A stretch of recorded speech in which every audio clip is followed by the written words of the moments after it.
ഈ കൊല്ലങ്ങൾ അത്രയും വയറ്റിൽ ഈ കത്രികയും കൊണ്ട് നടന്ന് നിത്യരോഗിയായിട്ടുള്ള ഒരു സ്ത്രീക്ക്, ഒരു സഹോദരിക്ക്, ഒരമ്മയ്ക്ക് ജീവിതകാലം മുഴുവൻ ഇനി ആ രോഗത്തോട് മല്ലിടേണ്ടി വരുമെന്ന് അറിഞ്ഞിട്ട് വെറും 2 ലക്ഷം രൂപയാണ് നഷ്ടപരിഹാരമായി കൊടുക്കാമെന്ന് പറഞ്ഞത്. ആത്മാഭിമാനമുള്ള ആ സഹോദരി അത് വാങ്ങാൻ തയ്യാറായില്ല. എന്നാൽ ഇന്നേ വരെ അവരെ വിളിച്ചു ചേർത്തിട്ട് ഒരു തെറ്റുപറ്റിയതാണ്, ബോധപൂർവമല്ല, അത് പരിഹരിക്കപ്പെടേണ്ടതാണ് എന്ന് പറയാൻ ഈ ഗവൺമെന്റ് അവർക്ക് എന്തെങ്കിലും ഞാൻ പിണറായി വിജയന്റെ ഗവൺമെന്റിനോട് ചോദിക്കുന്നു, കോഴിക്കോട്ട് അങ്ങാടിയിൽ നിങ്ങളുടെ ചിരിക്കുന്ന മുഖം വെക്കാൻ അതിനേക്കാൾ ലക്ഷങ്ങൾ നിങ്ങൾ ചെലവാക്കിയിട്ടില്ലേ?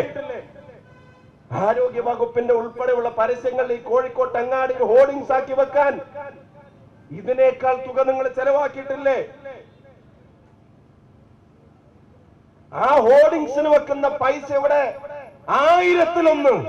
പ്രിയപ്പെട്ട ആ സഹോദരിയുടെ ശിഷ്ടകാലത്തെ ജീവിതത്തിലേക്ക് മാറ്റിവെക്കാൻ മനസ്സനുവദിക്കാത്ത ഗവൺമെന്റിന്റെ ക്രൂരത. ഞങ്ങൾ ഒരു കാര്യം പറയുന്നു, നിങ്ങൾ ഇനി ഒന്നായി തുടരില്ല. കേരളത്തിലെ ജനങ്ങളും നിങ്ങളും 2ആയി പിളരും എന്നുള്ള കാര്യത്തിന് ഒരു സംശയം നിങ്ങൾക്ക് വേണ്ട. നിങ്ങളുടെ പരസ്യവാചകങ്ങൾ നിങ്ങൾ പറയുന്നുണ്ടല്ലോ ഒന്നായി തുടരുമെന്നില്ല. കേരളത്തിലെ ജനങ്ങൾ തീരുമാനിച്ചിട്ടുണ്ട് ഇനി നിങ്ങളുമായി ഒന്നായി തുടരാൻ കേരളത്തിലെ ജനതയില്ല, നിങ്ങളുമായി 2ആയി പിളരാൻ കേരളം തീരുമാനിച്ചിരിക്കുന്നു എന്നുള്ള കാര്യത്തിൽ ഒരു സംശയവും വേണ്ട.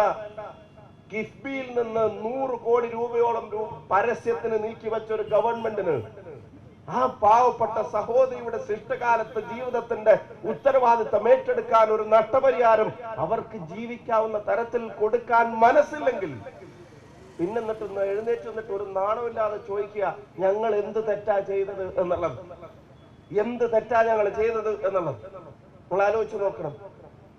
ആ സഹോദരിയുടെ കാര്യത്തിൽ പോലീസ് കേസ് അന്വേഷിച്ചു, അതും കൂടെ അറിയണം. പോലീസ് കേസ് അന്വേഷിച്ചിട്ട് അത് കോടതിയിലേക്ക് എത്തി.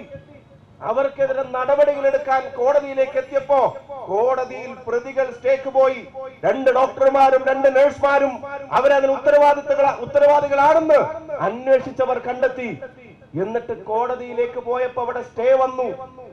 ഓർക്കണം, ലജ്ജയോടെ ഓർക്കണം, ആ സ്റ്റേ വെക്കേറ്റ് ചെയ്ത് ഈ സാധാരണക്കാരിയായ സ്ത്രീക്കൊപ്പം നിൽക്കാൻ ഈ ഗവൺമെന്റിന്റെ സംവിധാനങ്ങൾ താല്പര്യം കാണിച്ചില്ല.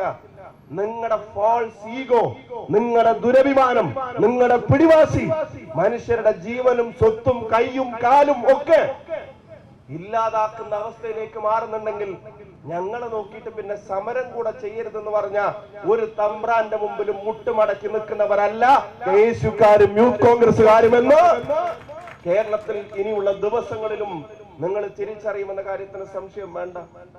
കഴിഞ്ഞ ദിവസം വേണു എന്ന് പറയുന്ന ഒരു സഹോദരന്റെ വോയിസ് മെസ്സേജ് കേട്ടോ? ജയന്തേട്ടാ, അഭിത്ത് കേട്ടിരുന്നോ? ഹാർട്ട് അറ്റാക്ക് വന്നിട്ട് കൊല്ലത്ത് തിരുവനന്തപുരത്ത് മെഡിക്കൽ കോളേജിലേക്ക് റെഫർ ചെയ്തു പോയൊരു രോഗി. ആ രോഗി ചേച്ചി 5 ദിവസം അവിടെ കടന്നു. 5 ദിവസം. ആ 5 ദിവസം അവിടെ കടന്നിട്ട് അവർക്ക് ഒരു ട്രീറ്റ്മെന്റും കിട്ടാതെ, ഒരു ചികിത്സയും കൊടുക്കാതെ അവിടെ ഇരുന്നിട്ട് അവസാനം അൻവർ സാദത്ത് എന്ന് പറയുന്ന ഒരു സഹോദരന് മെസ്സേജ് അയക്കാണ്, വോയിസ് മെസ്സേജ്. സുവിൻ, ആ വോയിസ് മെസ്സേജിൽ എന്താ പറയുന്നത്? എനിക്ക് അറ്റാക്ക് ഉണ്ടായിട്ട് വന്നതാണ് ഞാനിവിടെ. 5 ദിവസമായിട്ട് എനിക്ക് ഒരു ട്രീറ്റ്മെന്റും കിട്ടിയിട്ടില്ല. എനിക്ക് എന്തെങ്കിലും സംഭവിച്ചാൽ ഇവരാണ് ഇതിന്റെ ഉത്തരവാദികൾ എന്ന് പറഞ്ഞ് ഈ വോയിസ് മെസ്സേജ് നീ പുറത്തുവിടണമെന്ന് പറഞ്ഞ് അൻവർ സാദത്ത് എന്ന് പറയുന്ന ഒരു സുഹൃത്തിന് ആ മെസ്സേജ് ഇയാൾ ആ കിടക്കയിൽ നിന്ന് ഇയാൾ അയക്കുക.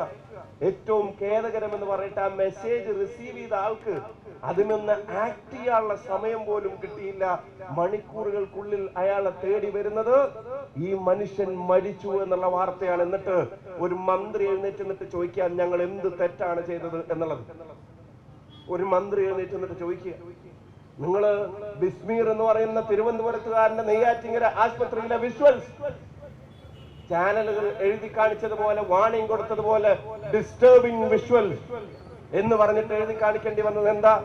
ശ്വാസം മുട്ടിച്ചെന്ന ഒരാൾ ആ വരാന്തയിൽ കസേരയിൽ നിന്ന് ഇരിക്കാൻ പറ്റാതെ നിൽക്കുന്നതും തിരിയുന്നതും ചെരിയുന്നതും ഭാര്യയെ ആശ്വസിപ്പിക്കുന്നതും അപ്പോഴെങ്കിലും വിളിച്ചു കൊണ്ടുപോയി ഒരു വെന്റിലേറ്ററിലേക്ക് അയാളെ ഒന്ന് കിടത്താൻ മെനക്കെടാതെ അവസാനം ബിസ്മീർ എന്ന് പറയുന്ന ആരോഗ്യമുള്ള ഒരു മനുഷ്യൻ അയാളും മരിച്ചു വീഴുന്നത് നമ്മൾ കണ്ടു നിൽക്കേണ്ടി വന്നു. അപ്പോഴും ചോദിക്കുക, എന്ത് തെറ്റാണ് ഞങ്ങൾ ചെയ്തത് എന്നുള്ളത്, എന്ത് തെറ്റാണ് ഞങ്ങൾ ചെയ്തത് എന്നുള്ളത്. നീ അതും കഴിഞ്ഞ ദിവസം നിങ്ങൾ കണ്ടില്ലേ, ഉഷ എന്ന് പറയുന്ന ഒരു ചേച്ചി. ആ ചേച്ചി എന്താ ചെയ്തത്?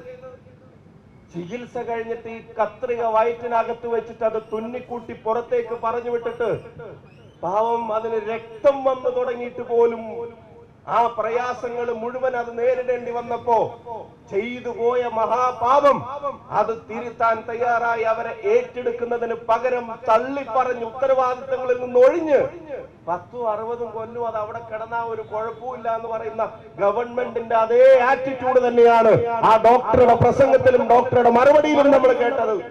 അത് ഡോക്ടറായിട്ട് ഉണ്ടാക്കിയ ഒരു ആറ്റിറ്റ്യൂഡാണെന്ന് ഞാൻ കരുതുന്നില്ല. സർക്കാർ കാണിച്ചു കൊടുത്ത ആറ്റിറ്റ്യൂഡ് ഡോക്ടർ തുടരുകയായിരുന്നു. മന്ത്രിയുടെ ശരീരഭാഷയായിരുന്നു ഡോക്ടർക്ക് ഉണ്ടായത് എന്നുള്ള കാര്യത്തിൽ എന്തെങ്കിലും സംശയമുണ്ടോ? എന്നിട്ട് അവിടെയും ആരാ സഹായത്തിനെത്തിയത്? അവിടെയും സഹായത്തിന് കേരളത്തിന്റെ പ്രതിപക്ഷം പ്രിയപ്പെട്ട KC വേണുഗോപാലാണ് ആ ചേച്ചിയെ എറണാകുളത്തെ സ്വകാര്യ ആശുപത്രിയിലേക്ക് കൊണ്ടുപോയി അവിടുന്ന് അവരുടെ ശരീരത്തിൽ നിന്ന് അത് നീക്കം ചെയ്യാനുള്ള നടപടികളിലേക്ക് കടന്നത്. ഈ ഗവൺമെന്റ് എന്തെങ്കിലും ചെയ്തതായിട്ട് നിങ്ങൾ കണ്ടോ?